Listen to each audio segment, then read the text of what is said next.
Good morning बेटा। बड़ा अच्छा लगता है आपके बीच कि आपको साइंस बड़ी अच्छी लगने लग गई है। आज हम बड़ा इम्पोर्टेंट टॉपिक साइंस का करने जा रहे हैं, life history of silk moth.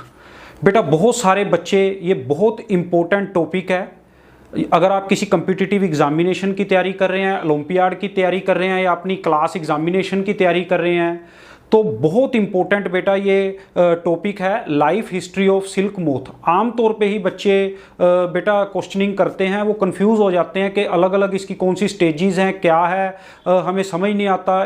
जब एग्ज़ाम के अंदर क्वेश्चन आ जाता है तो हमें पता नहीं लगता वो कोकून पूछ रहे हैं, कैटरपिलर पूछ रहे हैं, लार्वा पूछ रहे हैं, मोथ पूछ रहे हैं। बेटा आपको बिल्कुल कंफ्यूज होने की ज़रूरत नहीं है।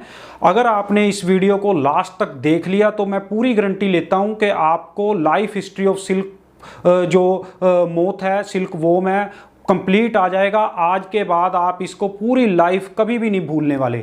बेटा अगर आप इस चैनल पे नए हैं तो इस चैनल को जरूर सब्सक्राइब कर लीजिए, और अगर वीडियो पसंद आए तो लाइक जरूर कर लेना है, और इसी तरह की और वीडियोस को देखने के लिए बेल आइकन को जरूर दबा देना बेटा।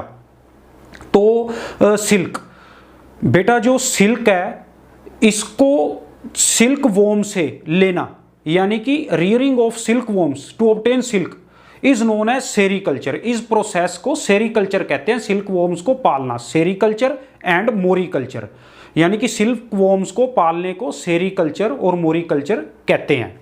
बेटा जो सिल्क है एक ऐसा भी हिस्ट्री के अंदर टाइम रहा है, इतना प्रीशियस था कि गोल्ड से भी ज़्यादा इस फाइबर को प्रीशियस माना जाता था। आज भी जो ओरिजिनल सिल्क है वो बहुत ज़्यादा प्रीशियस है बेटा, बहुत वैल्यूएबल आइटम है। ये माना जाता है कि बेटा चाइना ने इसकी डिस्कवरी की थी। वहाँ के किंग थे ह्यूंग टी। उन्होंने एक बार अपनी रानी को कहा कि उनके मलबरी का बेटा बहुत बड़ा एक गार्डन था। उनको ऐसा महसूस हो रहा था कि उनका जो गार्डन है उसके अंदर कोई ना कोई प्रॉब्लम है, यानी कि उसका जो फाइबर है वो कम हो रहा है गार्डन के अंदर।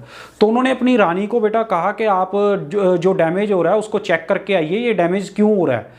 जब उनकी जो रानी थी बेटा, उन्होंने जाके देखा तो उनको वहाँ पे जो मलबरी का गार्डन था, शहतूत का गार्डन था बेटा, उन्होंने देखा उस पर छोटे छोटे उनको कुछ इंसेक्ट्स दिखे बेटा, कुछ कीड़े दिखे वाइट कलर के, जो उसको खा रहे थे।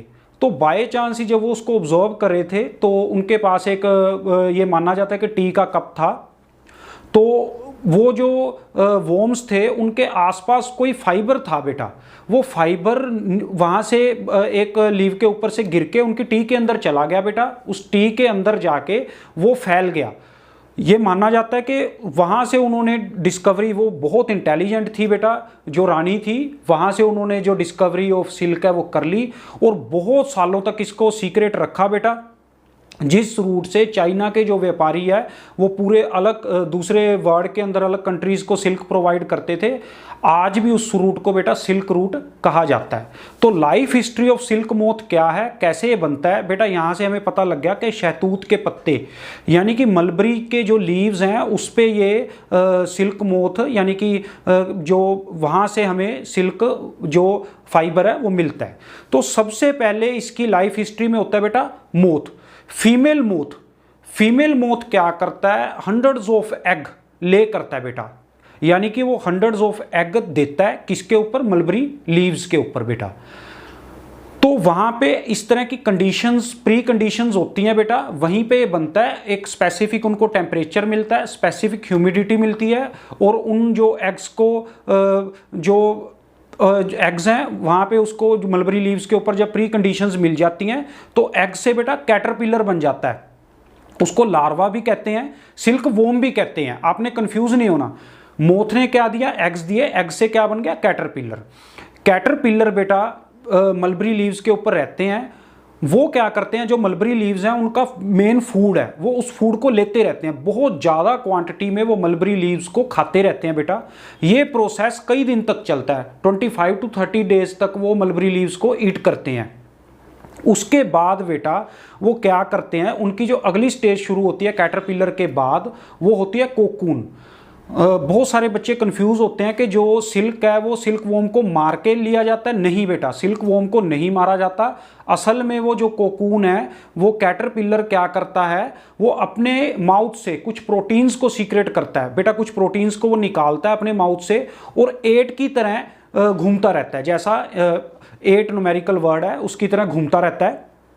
जब वो 8 की तरह बेटा घूमता है, जो वो फाइबर है सनलाइट के एक्सपोजर में आता है या गर्मी के एक्सपोजर में आता है या स्टीम के एक्सपोजर में आता है, तो वो प्रोटीन एक फाइबर में कन्वर्ट हो जाता है और उसके चारों तरफ बेटा पूरी बॉडी के ऊपर वो लिपट जाता है उसके चारों तरफ। उसको कोकून कहते हैं, उस फाइबर को कोकून कहते हैं, ना कि कैटरपिलर को। वो कैटरपिलर अंदर होता है अपने चारों तरफ, जब उसको घुमा लेता है उस फाइबर को, उसको कोकून कहते हैं। नेक्स्ट स्टेज के अंदर क्या होता है बेटा, कोकून को निकाल लिया जाता है, उसके अंदर ही अंदर वो जो मोथ था, फीमेल मोथ था, वो अंदर ही अंदर डेवलप होता रहता है और कोकून को जब निकाल लिया जाता है तो वो रिलीज हो जाता है। बेटा बस यही थे कि मोथ ने क्या किया, एग्स को दिया, एग्स ने क्या किया, हैच हो गए और उसमें से क्या निकले, कैटरपिलर। कैटरपिलर ने अपने माउथ से प्रोटीन्स को सीक्रेट किया बेटा, वो प्रोटीन्स उसके चारों तरफ घूम गए, उस स्टेज को कोकून कहते हैं। कोकून उसके चारों तरफ घूमा हुआ फाइबर है बेटा, उसको अलग कर लिया जाता है कोकून्स को। जब कोकून्स को अलग कर लिया जाता है तो उन कोकून से फाइबर बनता है बेटा, इस पॉइंट को आपने नोट कर लेना है। वो प्रोसेस जिसके अंदर कोकून से थ्रेड मिलता है, उस प्रोसेस को बेटा रीलिंग ऑफ सिल्क कहते हैं। बहुत टाइप का सिल्क होता है बेटा, अलग अलग वैरायटीज का। और जो सिल्क है, ओरिजिनल सिल्क भी मार्केट में अवेलेबल होता है बेटा, एक आर्टिफिशियल सिल्क भी होता है। आर्टिफिशियल सिल्क यानी कि रेयन, रेयन देखने में बिल्कुल सिल्क की तरह होता है, इसलिए उसको आर्टिफिशियल सिल्क कहा जाता है। दोनों में डिफरेंशिएट आप कर सकते हो जब उनको बर्न किया जाता है। जो आर्टिफिशियल सिल्क है बेटा, बर्न होने के बाद प्लास्टिक की तरह वो स्मेल देगा, और जो ओरिजिनल सिल्क है बेटा, जब वो बर्न होगा तो आपको सूथिंग स्मेल देगा। और दूसरा, जब वो बर्न हो जाएगा, वो कंप्लीटली बर्न हो जाएगा, जो ओरिजिनल सिल्क है कंप्लीटली बर्न हो जाएगा और उसकी जो ऐश बन जाएगी, राख बन जाएगी। पर जो आर्टिफिशियल सिल्क है वो कंप्लीटली बर्न भी नहीं होगा और वो प्लास्टिक की तरह इकट्ठा भी हो जाएगा। आशा करता हूँ बेटा ये आपको वीडियो बहुत पसंद आई होगी। ऐसी ही और वीडियोस को देखने के लिए हमारे चैनल को आपने सब्सक्राइब कर लेना है। अगर वीडियो पसंद आई तो लाइक कर लेना है। ऐसे ही अगली वीडियो में मिलते हैं। थैंक यू बेटा।